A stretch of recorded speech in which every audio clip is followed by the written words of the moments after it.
Ça fait presque un an que j'ai pas publié de vidéo et ça doit faire quasiment un an que je pense à en faire et que au final je me rends compte que j'ai pas d'idée ou pas le temps.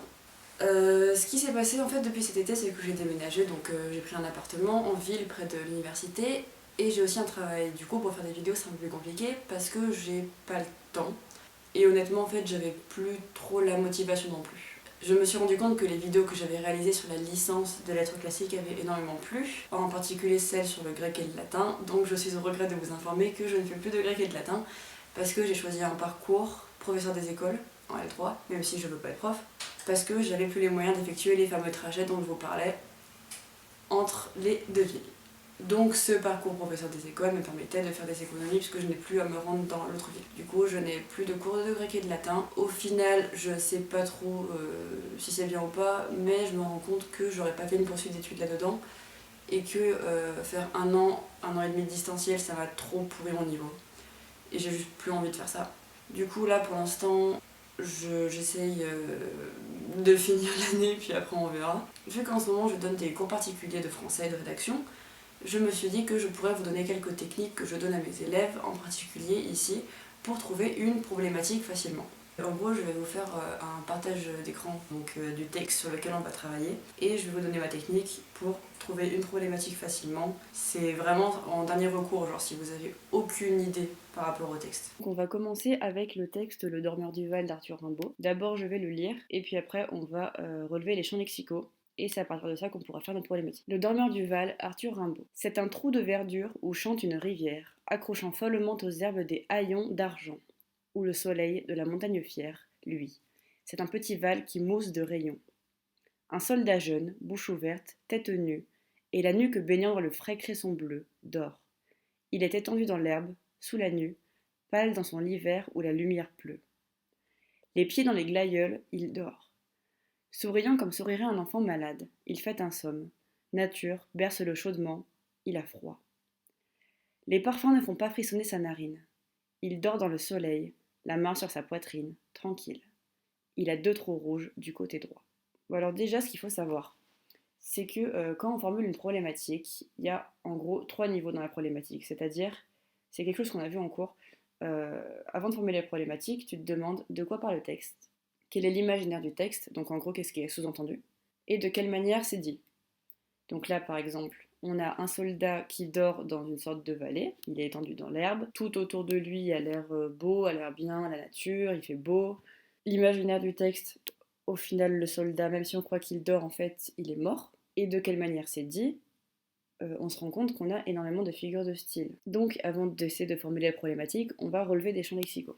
Là, ce qu'on a fait, c'est qu'on a relevé les champs lexicaux, champ lexical de la nature, donc tout ce qui est en violet. La lumière, soleil, rayon, lumière, soleil. Le corps, bouche, tête, nuque, pied, narine, poitrine. J'ai souligné tout ce qui touchait au sommeil. Il y a dort, étendu, dort, somme, berce, dort et tranquille. Ce que j'ai mis en vert, c'est ce qui touche à la mort. Déjà, ce qu'on voit, c'est qu'il y a mention du mot trou dans le tout premier vers. Et même si c'est à la base pour désigner la vallée, ça rappelle également un trou donc, dans le style fosse commune. Et c'est intéressant de voir que déjà, il y a ça au tout début du poème, alors que la dernière phrase au dernier vers, c'est il a 2 trous rouges au côté droit. Il y avait déjà un peu une sorte de sous-entendu. Vu qu'il y a un sous-entendu, on peut se demander si, à part ce qui est quasi, enfin presque, selon mon interprétation, avoué à la fin avec le il a 2 trous rouges au côté droit, on peut essayer de chercher les procédés et les sous-entendus, en particulier les figures de style. Ici, on a une antithèse avec chaudement et froid. On a 2 métaphores, sont l'hiver, la lumière pleut, chante une rivière,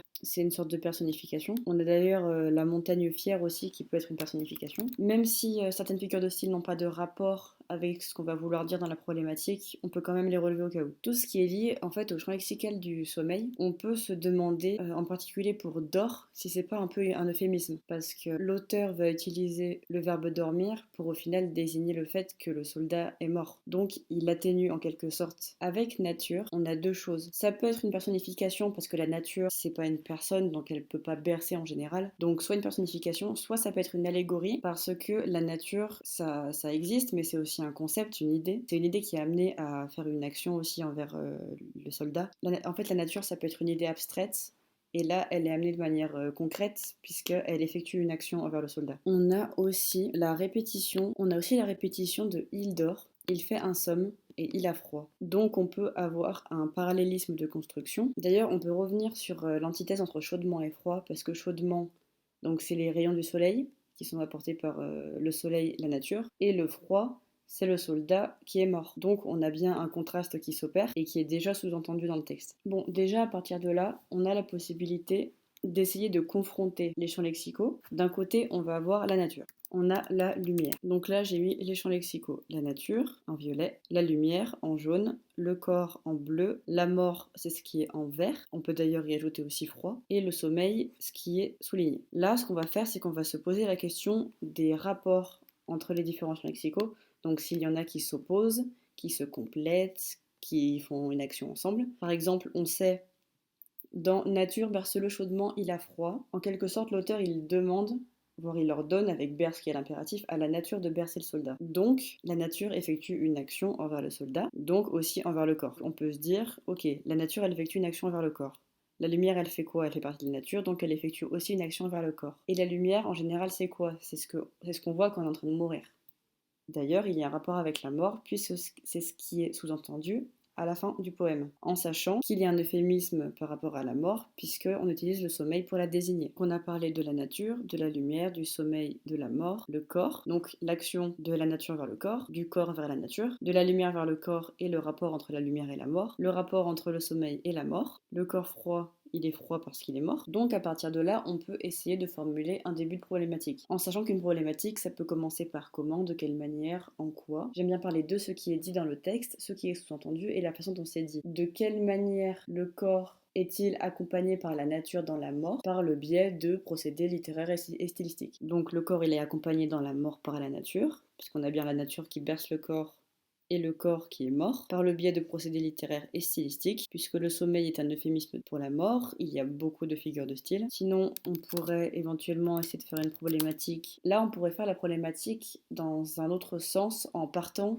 de la lumière qui réchauffe le corps et la lumière qui est aussi associée à la mort. Donc ça pourrait être, là aussi, sinon de quelle manière la lumière accompagne le soldat dans la mort. On peut aussi faire une problématique de type comment le corps en route vers la mort est-il représenté. Comme ça, on pourra parler du chemin vers la lumière, du corps qui est entouré par la nature et donc accompagné de manière douce. Alors là, j'ai fait 4 problématiques qui pourraient être possibles. C'est des problématiques qui sont relativement simples, donc qui sont plus niveau lycée. Pour ce qui est problématique universitaire, on peut se permettre d'aller beaucoup plus loin et de faire une problématique quasiment à rallonge, puisque c'est ce que les profs adorent. Là, ce qu'on a comme avantage avec ce type de problématique, c'est sûr de rester à peu près dans le thème et de ne pas faire de hors-sujet, en sachant que quand on rédige un commentaire, il faut relire la problématique entre chaque partie, pour être sûr qu'on répond bien à la problématique et qu'on ne dévie pas.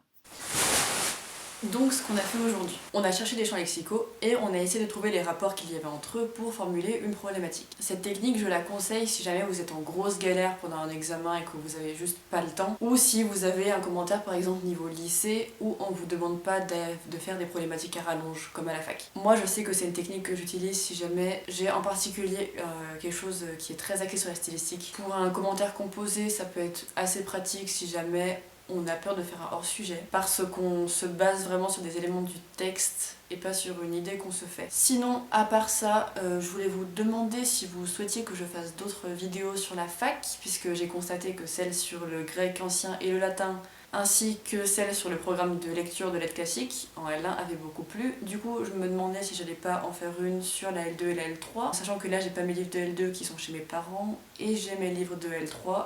Donc je peux éventuellement en faire une sur la L3, mais elle sera avant la L2. Aussi, dites-moi si vous voulez que je fasse un room tour de mon appartement. À part ça, je tenais à vous remercier pour tous vos commentaires que je reçois depuis quasiment un an alors que j'ai pas posté. Ça fait super plaisir et j'ai reçu des messages sur Instagram aussi qui m'ont vachement touchée. Donc c'est vraiment agréable en fait de me rendre compte que ce que je fais sur YouTube ça plaît à des gens et ça aide des gens. Là je pense plus particulièrement à ma vidéo sur la STD2A parce que j'ai reçu énormément de messages sur les réseaux sociaux de personnes qui tenaient à rentrer en STD2A et qui voulaient me remercier pour mes vidéos. Et du coup, n'hésitez pas à me dire dans les commentaires si jamais vous avez des questions sur cette vidéo, si jamais j'ai mal expliqué, si vous voulez que je refasse une vidéo pour expliquer. Et pour finir, je vous souhaite une bonne semaine, bonne soirée et j'espère que ma vidéo vous aura plu.